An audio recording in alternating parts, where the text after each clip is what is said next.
الحمد لله رب العالمين والصلاة والسلام على خاتم النبيين محمد وعلى آله وأصحابه أجمعين. حضرات علماء اکرام، مشائخ عظام، عزیز طلبہ، محترم خواتین،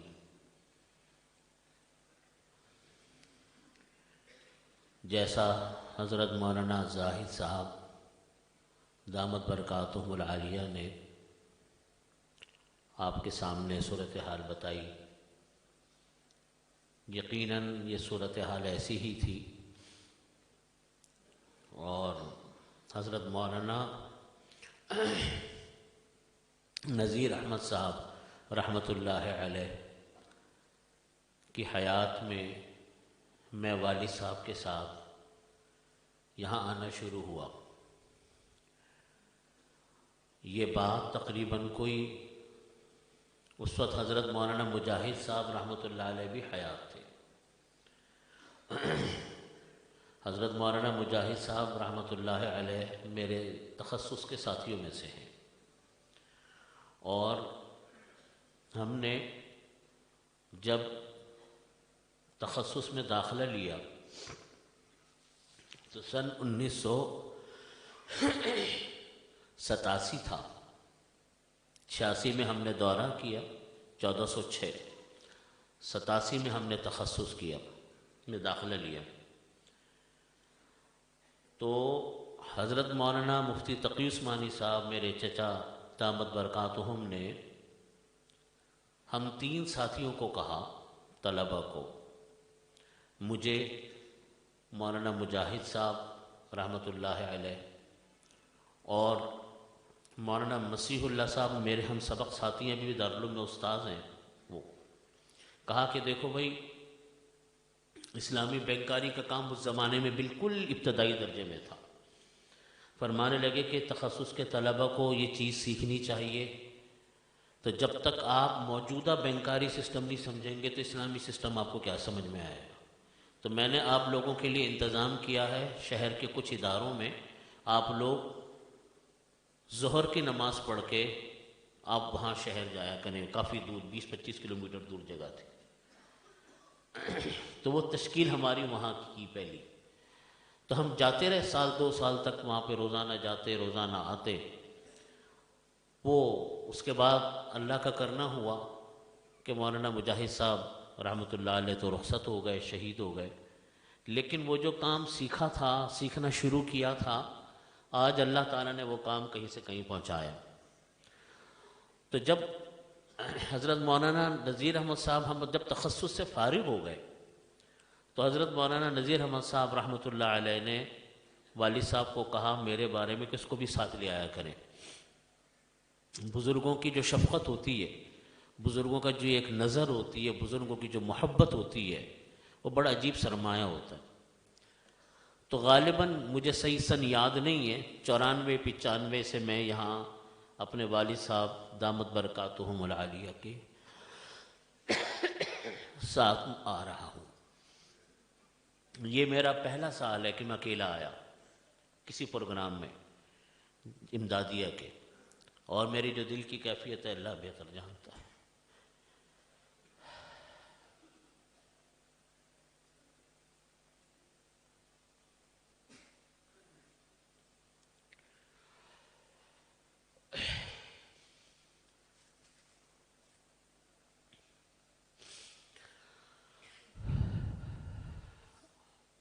اللہ تعالیٰ ہمارے بزرگوں کا سایہ ہمارے سروں پر قائم و دائم رکھے. یہ بڑا عظیم سایہ ہوتا ہے.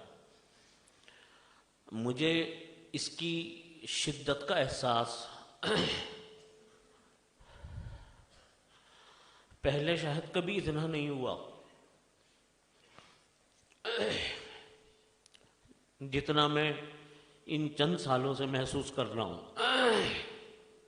اس لیے میں اپنے طلبہ کو یہ بات عرض کرنا چاہتا ہوں، 2-3 باتیں عرض کرنا چاہتا ہوں. جب سے والد صاحب بیمار ہوئے، صاحب فراش ہیں، اور دیکھتے ہی دیکھتے چند ایک سالوں میں بڑے بڑے اکابر علماء اکرام کو اپنی آنکھوں سے رخصت ہوتا ہوا دیکھ رہا ہوں، اور بالکل نوجوان نسل اوپر آتی بھی نظر آ رہی۔ جہاں یہ اللہ کا کرم ہے، اس کا احسان ہے کہ اللہ تعالیٰ نے ایک ایسی نسل دی جو جگہ سنبھال رہی ہے، وہاں ہمیں ڈر بھی لگتا ہے کہ بزرگوں کے رخصت ہونے کے بعد کیا بنے گا، ہوگا کیا۔ میں یہ بات عرض اس لیے کر رہا ہوں کہ جب سے میرے والد صاحب بیمار ہوئے، الحمدللہ میرے چچا حضرت مفتی تقی عثمانی صاحب دامت برکاتہم العالیہ ہمارے سروں کے تاج ہیں، اور ایک ایک قدم پر ان کی رہنمائی ہمارے ساتھ ہے۔ لیکن جو خلا یا جو مسائل محسوس ہوتے ہیں، میں اس کا آپ کو الفاظ میں بتا نہیں سکتا۔ بڑوں کا سایہ کتنا عظیم سایہ ہوتا ہے، اساتذہ کا سر پر ہاتھ، بزرگوں کا سر پر ہاتھ، یہ خاندان کے لیے، طلبہ کے لیے اور ادارے کے لیے اتنا بڑا سرمایہ ہے کہ اس کا کوئی اندازہ لگا نہیں سکتا کہ یہ ہاتھ ہوتا کیا ہے۔ اور جو لوگ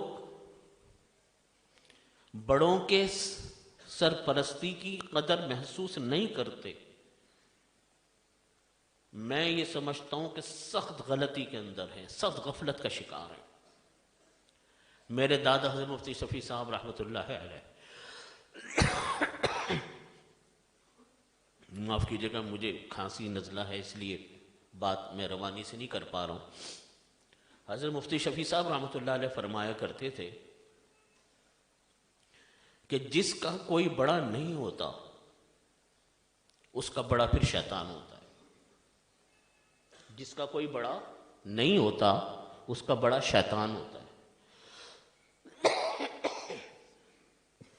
اس لیے میں تخصص کے طلبہ، دور حدیث کے طلبہ فارغ ہو رہے ہیں، مدرسے کا سالانہ تقریب ہے، ان کے ملنے جلنے والے موجود حضرات ہیں، میں کچھ باتیں عرض کرنا چاہتا ہوں اس مناسبت سے،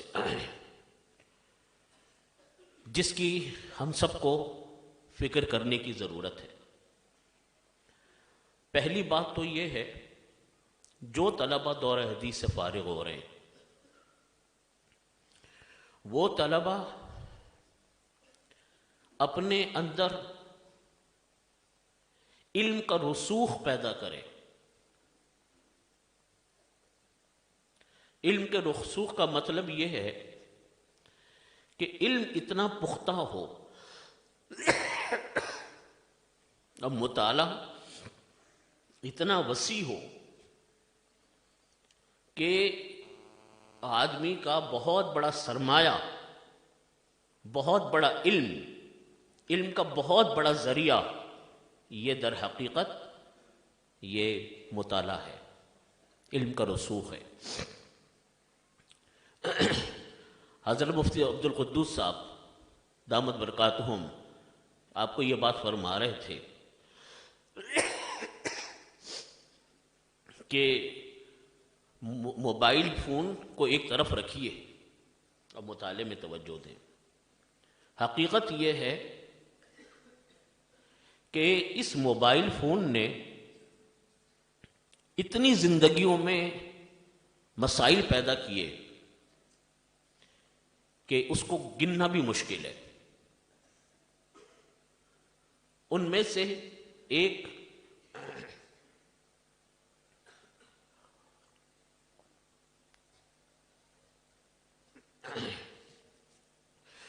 سے ایک وقت کا ضیاع، وقت کی بربادی،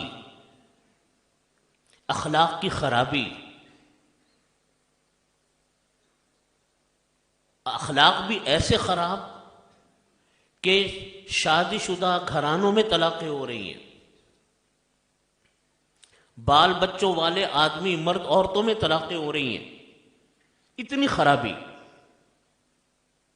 اس موبائل کی وجہ سے ہے. کوئی حل نہیں ہے کسی کے پاس کہ اس موبائل کو روک سکے. سوائے اللہ کے ڈر کے. آپ قانون بنا لیجئے، آپ جیمر لگا دیجئے، لیکن ایک ایسی چیز ہے جو انسانی زندگی کو مستقل گھن کی طرح چاٹ رہی ہے. طلبہ مطالعے سے چلے گئے، طلبہ کے ہاتھوں سے مطالعہ ختم ہو گیا. تو بتائیے یہ مسئلہ قانون بنانے سے نہیں حل ہوگا، یہ مسئلہ اپنے اوپر خود کنٹرول کرنے سے حل ہوگا. جیسا نبی کریم صلی اللہ علیہ وسلم نے، اللہ رب العزت نے ہمیں بہت سارے گناہوں سے بچنے کی ترغیب دی، ان کی وعیدیں بیان کی. اگر ہمارے اندر اللہ کا خوف نہ ہوتا تو دنیا کی کوئی طاقت ہمیں روک سکتی ہے؟ جھوٹ بولنے سے، دھوکہ دینے سے، بد نظری سے سینکڑوں گناہ ہیں. ہم اللہ کے ڈر سے رکتے ہیں نا. رمضان قریب آ رہا ہے، روزہ توڑنے میں ہمیں کون سی چیز رکاوٹ حائل ہے؟ کیا رکاوٹ حائل ہوتی ہے کہ ہم دن میں پانی نہیں پیتے، کھانا نہیں کھاتے؟ اللہ کا ڈر ہوتا ہے نا. اس اللہ کے ڈر کے بغیر ہم اس موبائل کی لعنت سے جان نہیں چھوڑا سکتے. اتنا وقت برباد ہے، اتنا وقت برباد ہے. میں آنکھوں سے اپنے مدرسے میں دیکھ رہا ہوں، تقریباً اور جگہوں پر بھی یہی حال ہوگا کہ ذہین لڑکے تباہ ہو گئے ان موبائلوں کے چکر میں. تو بھائیو، علم کا رسوخ، جیسا حضرت مفتی عبدالقدوس صاحب فرما رہے تھے، میں وہی بات عرض کرتا ہوں کہ علم کا رسوخ جو ہے وہ بنیادی چیز ہے، کلید ہے کامیابی کی تمام طلباء کے لیے. جب تک علم میں رسوخ پیدا نہیں ہوگا وہ کامیاب طالب علم نہیں ہے. جو طلباء دور حدیث سے فارغ ہوتے ہیں وہ طلباء اپنے آپ کو عالم نہ سمجھیں کہ ہم عالم بن گئے. حضرت مفتی صاحب رحمۃ اللہ علیہ، میرے دادا رحمۃ اللہ علیہ فرمایا کرتے تھے کہ دورہ حدیث سے فارغ ہونے والے طلباء کے اندر مطالعے کی استعداد پیدا کی جاتی ہے. ابھی تو ان کا طالب علمی کا زمانہ شروع ہے. اس لیے یہ مرحلہ اپنے علمی رسوخ کو بڑھانے کے لیے نہایت ضروری ہے. اور یہ ایک فطری بات ہے، ہر انسان، میں بھی، آپ بھی، ہر انسان اسی مرحلے سے گزرتا ہے کہ جب وہ سمجھتا ہے، جب وہ دیکھتا ہے کہ میں نے دورہ حدیث کر لیا تو سمجھتا ہے کہ میں بہت بڑا عالم بن گیا. حالانکہ ایسی بات نہیں ہوتی. ابھی تو اس کا طالب علمی کا ایک مرحلہ طے ہوا ہے، ابھی مرحلہ باقی ہے. اس لیے بنیادی طور پہ اپنے علم کے اندر رسوخ پیدا کرنے کی ضرورت ہے. وہ رسوخ پیدا اس وقت ہوگا جب ہم اپنے تعلیمی سلسلے سے جڑے رہیں گے. میرے سے بہت سارے طلبہ ملتے ہیں کہ جی ہم فلانے جگہ پر کام کر رہے ہیں، فلانے ادارے میں ہم یہ کام کر رہے ہیں. پڑھانے کا کام نہیں ہوتا، مختلف کام ہوتے ہیں. یا پڑھانے کا کام ہے تو اسکولوں میں ہے، کالجز میں ہے، وہ بھی دین کا ایک بہت بڑا حصہ ہے وہاں تعلیم دینا. لیکن میں اپنے تمام طلبہ سے یہ بات عرض کرتا ہوں کہ آپ کسی شعبے میں کام کریں، آپ کسی ڈپارٹمنٹ میں کام کریں. کوئی کہتا ہے میں ملازمت کرتا ہوں، کوئی کہتا ہے میں تجارت کرتا ہوں. میں نے کہا آپ ضرور کریں، لیکن ان سے میں ایک درخواست عرض کرتا ہوں کہ 2-3 گھنٹے کے لیے مدرسے میں آ کے تدریس کے عمل کو چھوڑیں مت. یہ ہمارے سلسلے کے علماء اکابرین کی سنت ہے. کوئی کالج میں پڑھاتا ہے، کوئی تجارت کرتا ہے، کوئی کسی شعبے کے اندر کام کرتا ہے، کوئی کسی ڈپارٹمنٹ میں کام کرتا ہے، کوئی کہیں کرتا ہے. لیکن آ کر مدرسے میں اپنا تعلق ضرور تدریس کے ساتھ قائم و دائم رکھے. اس کے بغیر علم بھول جائے گا، علم باقی نہیں بچے گا. اور جب تک انسان اپنے مرکز سے جڑا رہتا ہے اللہ تعالیٰ اس کی روشنی برقرار رکھتے ہیں. دیکھو ٹہنیاں ہوتی ہیں نا، ٹہنی جب تک تنے سے جڑی رہے گی، ٹہنیاں ہمیشہ سرسبز و شاداب رہیں گی۔ جس وقت ٹہنی کو آپ اپنے تنے سے جدا کرو گے تو تنے کو کچھ نہیں ہوگا، تنا تو اسی طرح کھڑا ہوا ہے درخت کا، لیکن ٹہنیاں مرجھا جائیں گی۔ بالکل اسی طرح یہ مدرسہ، یہ مادر علمی، یہ ہمارا تنا ہے، یہ ہمارا درخت ہے، ہم اس کی شاخیں، ہم اس کی ٹہنیاں ہیں۔ ہم اپنے اکابرین سے، اپنے بزرگوں سے جڑے رہیں گے، انشاءاللہ بہت اصلاح ہماری رہے گی۔ اور یہ علم کا رسوخ اس کے بغیر آ نہیں سکتا، اور اگر علم کا رسوخ اس کے بغیر آ جائے تو وہ خطرناک بھی ہوتا ہے کہ پتہ نہیں اپنے اساتذہ سے ہٹ کر کیا سیکھ لیا۔ اس لیے بنیادی چیز یہ ہے کہ اپنے علم کا رسوخ کریں۔ علم کے رسوخ میں بنیاد یہ ہے کہ اپنے وقت کو برباد نہ کریں فضول لا یعنی کاموں میں۔ اور میں اس کا ایک طریقہ آپ سے عرض کرتا ہوں، تمام طلبہ سے عرض کرتا ہوں، اور یہ طریقہ مجھ کو میرے استاذوں نے مجھے سکھایا۔ جب سال شروع ہوتا تھا، تخصص کے سال میں جب ہم تھے، تو حضرت مولانا تقی عثمانی صاحب دامت برکاتہم ہمارے تخصص کے نگران بھی تھے، تو ہم سے کہتے تھے کہ اپنا ٹائم ٹیبل صبح سے لے کے رات تک مجھے لکھ کے دکھاؤ کہ کیا کرو گے۔ ہم لکھ کر دکھاتے تھے کہ جی اتنے بجے اٹھے، یہ تلاوت کی، یہ کیا اتنا گھنٹہ فلانا، یہ وہ، پورا لے کے رات تک پورا معمول بتاتے تھے۔ فرماتے تھے کہ جو ترمیم کرنی ہو کر دی، فرمایا کہ اس کے مطابق اب آپ نے پورا دن گزارنا ہے۔ یہی بات میں آپ سے عرض کرتا ہوں کہ اپنا ٹائم ٹیبل بنا کر رکھیں، ورنہ برباد ہو جائے گا سارا وقت، یقین مانیے آپ، اور خاص طور پہ موبائل تو تباہی ڈال دے گا آپ کے اوقات کار پہ۔ آپ نے طے کرنا ہے کہ ہم نے اس کتاب کو اتنے دیر تک پڑھنا ہے، چاہے دل لگے یا نہ لگے، چاہے دل لگے یا نہ لگے۔ جب میرے استاد تھے حضرت مولانا شمس الحق صاحب رحمۃ اللہ علیہ، جب میرا پہلا سال تھا پڑھانے کا، تدریس کا، تو میں استاد جی سے کیا، میں نے کہا حضرت میں کس طرح پڑھاؤں؟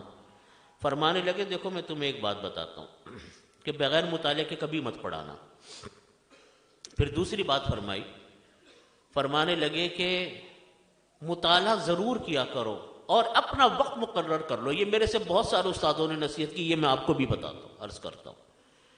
فرماتے تھے کہ اپنا وقت مخصوص کر لو کہ اس کتاب کے مطالعے کا اتنا وقت ہے، اس کتاب کے مطالعے کا اتنا وقت ہے، اس کتاب کے مطالعے کا اتنا وقت ہے۔ فرماتے تھے کہ مطالعہ اگر پہلے پورا ہو جائے تب بھی اس کا مطالعہ بار بار کرتے رہو، وہ وقت اسی میں لگاؤ تاکہ آپ کا ذہن اس بات پر لگا رہے کہ یہ کتاب کا مطالعہ میں نے اتنی دیر کرنا ہے۔ کمی پڑ جائے تو اور وقت اپنے وقت میں سے لے لو۔ اور دوسری بات ہمارے استاذوں نے ہمیں یہ سکھلائی کہ وقت کی کمی شیطان کا بہانہ ہے۔ ہم کہتے ہیں نا وقت نہیں ہے، ہم بھی اب بھی بولتے ہیں، لیکن حقیقت میں ہم غلط کہتے ہیں کہ وقت کی کمی وقت نہیں ہے۔ حضرت مفتی صاحب رحمۃ اللہ علیہ، مفتی شفیع صاحب رحمۃ اللہ علیہ، وہ فرمایا کرتے تھے کہ وقت کی مثال ربڑ کی سی ہے، جتنا آپ ربڑ کو کھینچیں گے اتنی کھنچ جائے گی، پھر آپ کہیں گے مزید نہیں کھنچ سکتی، تو فرماتے اور کھینچو تو اور کھنچ جائے گی۔ فرماتے تھے کہ کام کرنے کا طریقہ یہ ہے، حضرت مفتی صاحب رحمۃ اللہ علیہ کا ملفوظ ہے کہ کام کرنے کا طریقہ یہ ہے کہ وقت کے اندر کام کو داخل کر دو، کام کے اندر کیا کرو؟ کام کو داخل کرو۔ یہی بات میرے والد صاحب مفتی رفیع عثمانی صاحب دامت برکاتہم بھی فرماتے تھے کہ دیکھو روز مرہ کے کام نمٹا کر سو، اس سے پہلے سونا مت۔ جب آپ کو معلوم ہوگا کہ مجھ کو کام نمٹانے ہیں تو آپ اپنے کاموں کو نمٹائیں گے اور لایانی کاموں میں نہیں لگیں گے۔ یہ ایک پہلی بات ہے۔ علم کے اندر رسوخ، اور اس رسوخ کی بنیاد وقت کا ضائع نہ کرنا ہے۔ دوسری چیز ہے تعلق مع اللہ، تقوی۔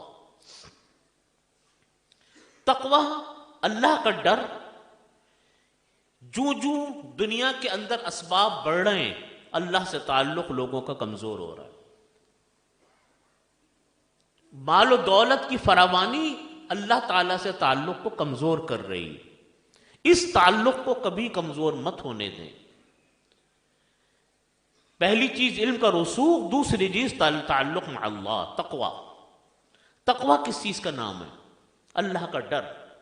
اللہ کا ڈر کی اصول یہ ہے کہ فرائض پورے کیے جائیں، اور فرائض سے مراد حقوق اللہ اور حقوق العباد۔ نفلی عبادتوں میں اتل ما اوحی الیک من الکتاب واقم الصلاۃ ان الصلاۃ تنہی عن الفحشاء والمنکر ولذکر اللہ اکبر۔ تین چیزیں ہیں، ایک تلاوت کلام پاک، دوسری نماز، فرائض تو ہیں نفلی نمازیں، اور تیسری چیز ہے ذکر اللہ۔ اللہ کا سے تعلق انسان کا اس کے بغیر مضبوط نہیں ہوتا، اس کے بغیر مضبوط تعلق نہیں ہوتا۔ تو یہ دو باتیں، اور اسی وجہ سے آپ دیکھیے اللہ سے جو تعلق ہے، جتنا انسان دنیا کے کاموں میں لگتا ہے، اپنے اسلاف کو سے پیچھے ہٹتا ہے، اپنے مرکز سے پیچھے ہٹتا ہے، اتنا انسان کا تعلق اپنے بزرگوں سے کم ہوتا ہے۔ اس وقت بہت بڑا مسئلہ ہم لوگوں کا، ہم سب کا، وہ دینداری میں کمی ہے۔ دینداری کم ہو رہی ہے۔ دنیا کی پرواہ، دنیا کی فکر وہ ضروری ہے، لیکن اتنی ضروری نہیں ہے کہ جتنی اب ہے۔ اس لیے اللہ سے تعلق انسان کا مضبوط ہو، اور وہ یہ ہے کہ ہر وقت چلتے پھرتے اللہ کا ذکر کرتا رہے۔ جو میں نے تین چیز آپ کے قرآن پاک کی آیت بیان کی، اتل ما اوحی الیک من الکتاب واقم الصلاۃ، تو پہلی چیز کتاب اللہ، دوسری چیز اقامت الصلاۃ، تیسری چیز ذکر اللہ۔ آج کل بہت سارے حضرات نماز بھی پڑھ لیں گے، ذکر اللہ بھی کر لیں گے، لیکن تلاوت کلام پاک میں سستی ہوتی۔ حضرت تھانوی رحمۃ اللہ علیہ نے لکھا اپنے ملفوظات میں کہ تلاوت کلام پاک انسان کے لیے آخرت کا بہت بڑا سرمایہ ہے۔ آخرت کے بڑے سرمایوں میں سے ایک سرمایہ تلاوت کلام پاک ہے، اور فرمایا کہ اس کی وجہ میں بتاتا ہوں آپ کو۔ حضرت تھانوی رحمۃ اللہ علیہ نے ملفوظات میں فرمایا، اس کی وجہ فرمائی کہ یہ ہے کہ ایک حرف پر اللہ تعالیٰ 10 نیکیاں عطا فرماتے ہیں۔ نبی کریم صلی اللہ علیہ وسلم نے فرمایا کہ الف لام میم، الالف حرف واللام حرف والمیم حرف۔ تو فرمایا کہ اگر تم تلاوت کلام پاک پڑھو تو بتاؤ کتنی نیکیاں جمع ہو گئیں، تو آخرت کا کتنا بڑا سرمایہ ہے۔ پھر حضرت نے اس کو عجیب مثال سے واضح فرمایا۔ حضرت فرمانے لگے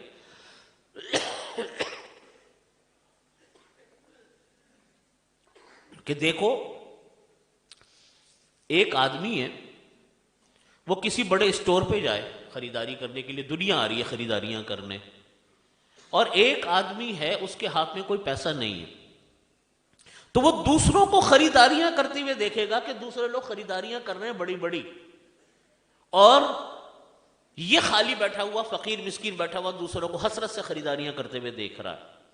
فرمایا انسان کی حالت اگر نام اعمال میں نیکیاں نہیں ہوں گی، انسان کی حالت اللہ کی بارگاہ میں ایسی ہی ہوگی کہ دوسرے اللہ کی بارگاہ میں جا کر بڑے بڑے انعامات، بڑے بڑے درجات لے کر پلٹ رہے ہیں، اور یہ آدمی جو اعمال سے خالی دامن ہے، تہی دامن ہے، وہ بیٹھا ہوا ان کو حسرت سے دیکھ رہا ہے جیسا وہ فقیر بیٹھا ہوا دیکھتا۔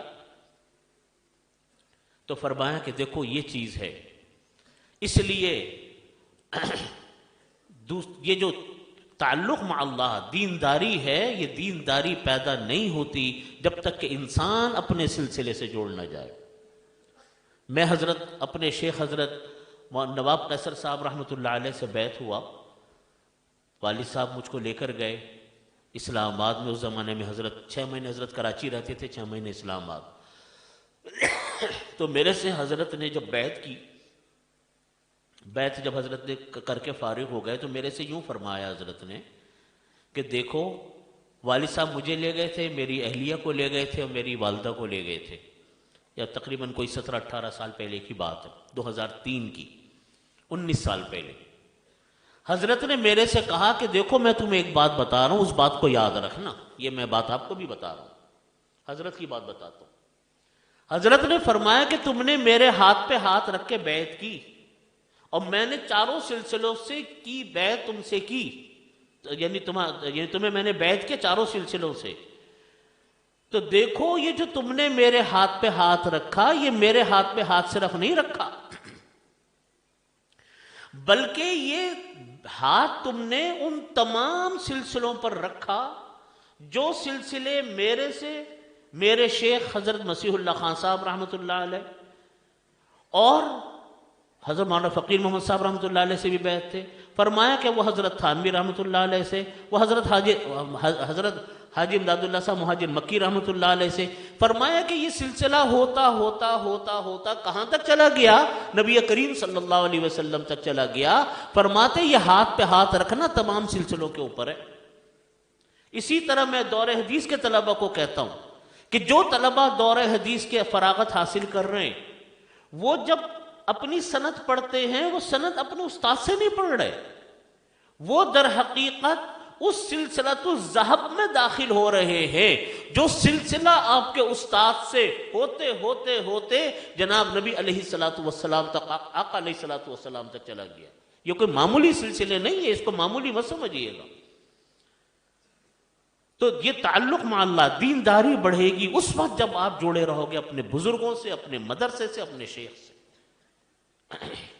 اور تیسری چیز ہے جو ہمارے ہاں بہت کثرت کے ساتھ ہو رہی ہے، بڑے حضرات تشریف فرما ہے، وقت میں زیادہ لے رہا ہوں، میں مختصر لفظوں میں اپنی بات پوری کرتا ہوں۔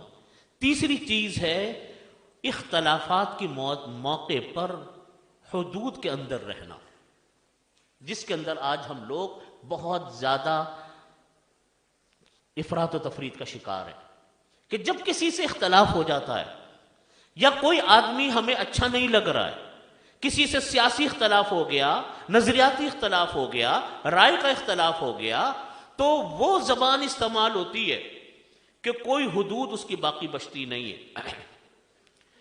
اختلاف کے دیکھیے آپ قدوری سے پڑھ رہے اختلافات، قدوری سے، اور دور حدیث تک اختلافات آپ نے فقہاء کرام کے پڑھے۔ حضرت امام ابو حنیفہ رحمۃ اللہ علیہ دادا استاذ ہیں کس کے؟ امام شافعی رحمۃ اللہ علیہ کے۔ امام شافعی رحمۃ اللہ علیہ امام محمد رحمۃ اللہ علیہ کے شاگرد ہیں۔ امام محمد رحمۃ اللہ علیہ امام ابو حنیفہ رحمۃ اللہ علیہ کے شاگرد ہیں۔ امام صاحب رحمۃ اللہ علیہ دادا استاذ ہیں۔ اختلاف تقریباً ہر مسئلے میں آتا ہے، لیکن مجال ہے کہ کسی ایک نے اپنی بات ادنا سی کوئی غیر تہذیب یافتہ جملہ وہاں پہ بیان کیا ہو، غیر مہذب جملہ بولا ہو، اپنی بات کی دلائل سے کی اور بس خاموش ہو گئے۔ یہی بات میں آپ سے عرض کرتا ہوں کہ اختلاف رائے حدود کے اندر رہ کر کریں۔ اپنے دلوں کی بھڑاس نکالنا یہ تو ہوا پرستی ہے، یہ تو خواہش پرستی ہے۔ آج ہمارا معاشرہ اس میں بہت زیادہ مبتلا ہے۔ کسی ایک جگہ کی بات عرض نہیں کرتا، سب جگہ یہ مسئلہ ہے کہ جب اختلاف ہو گیا تو تمام حدود پامال ہو گئے، اب نہ کوئی بڑا رہا نہ کوئی چھوٹا رہا۔